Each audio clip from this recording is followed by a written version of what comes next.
Bienvenue.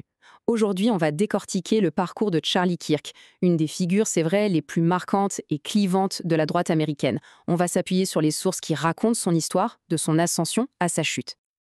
Allez, on plonge directement dedans. Ce qui est frappant, c'est que l'histoire qu'on examine est posée dès le départ par cette simple ligne, ses dates de naissance et de mort. Ça donne tout de suite un cadre, un ton assez lourd à la trajectoire qu'on va suivre.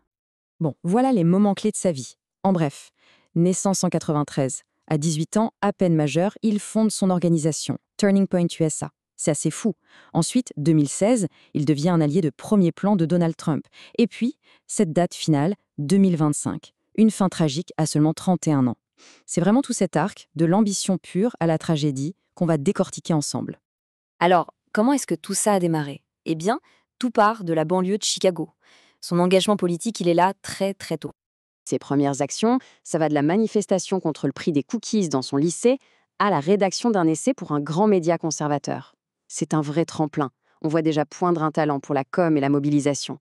À tel part d'ailleurs qu'il va tout plaquer, abandonner ses études pour se lancer à plein temps. Et ce qui est vraiment dingue, c'est la vitesse à laquelle il a transformé cet activisme en une véritable organisation.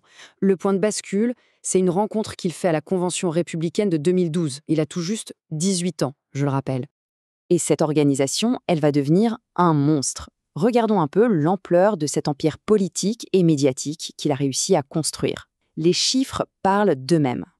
Pour bien comprendre son influence, il faut suivre l'argent. En 2020, son organisation, Turning Point USA, brassait près de 40 millions de dollars de revenus. C'est une force de frappe financière absolument colossale, surtout pour un mouvement de jeunesse. Et bien sûr, cette réussite financière, elle se voyait aussi au niveau personnel. Son salaire annuel, en cumulant ses différentes organisations, dépassait les 325 000 dollars. Mais l'argent, ce n'est qu'une partie du tableau. Sa vraie puissance, elle venait de sa portée médiatique. Son podcast personnel, par exemple, pouvait atteindre jusqu'à 750 000 téléchargements par jour. C'est là que l'influence se mesure vraiment. Et le point qui est crucial à comprendre, c'est sa stratégie. Il n'a pas juste créé une seule organisation, non, il a bâti un véritable écosystème pour être présent sur tous les fronts, les étudiants, l'action politique directe et même les communautés religieuses. Forcément, avec une telle exposition, les controverses n'ont pas tardé, et elles se sont accompagnées de virages idéologiques de plus en plus nets. Sa plateforme est devenue un canal majeur pour de la désinformation, des théories du complot. Sur des sujets absolument centraux comme la pandémie de Covid, les allégations de fraude à l'élection 2020 ou même l'attaque du Capitole. On voit ici un virage idéologique qui est spectaculaire. En à peine quelques années, Kirk passe de la défense de la séparation de l'Église et de l'État à l'idée que, en fait, la liberté ne peut pas exister sans une population chrétienne. C'est un revirement total. Sa position sur les armes à feu était, disons, tout aussi tranchée. Il a carrément dit que les morts par balle étaient un coup qui en valait la peine, pour préserver le droit de porter des armes. Et ce changement radical, on le voit aussi dans son opinion sur des figures historiques. Martin Luther King Jr., qu'il avait un jour qualifié de héros, devient pour lui une personne horrible. Et la loi sur les droits civiques, une immense erreur. Et tout ça, eh bien, ça nous ramène là où on a commencé, au chapitre final et particulièrement violent de sa vie.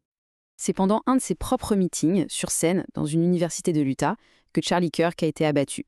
Il est mort peu de temps après à l'hôpital. Il n'avait que 31 ans. Les réactions ont été immédiates, bien sûr. De l'annonce officielle de sa mort par Donald Trump à une sorte d'ironie tragique sur les réseaux sociaux.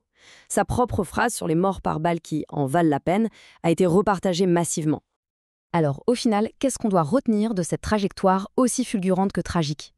Ce qu'on a là, c'est vraiment le récit d'une ascension météoritique. Un jeune militant qui bâtit un empire. Une histoire d'influence énorme, oui, mais aussi nourrie par la controverse, par une radicalisation progressive, et qui se termine de la manière la plus violente et prématurée qui soit. Et finalement, cette histoire nous laisse avec une question fondamentale pour notre époque. Qu'est-ce qu'une vie pareille nous dit sur l'avenir du débat politique ?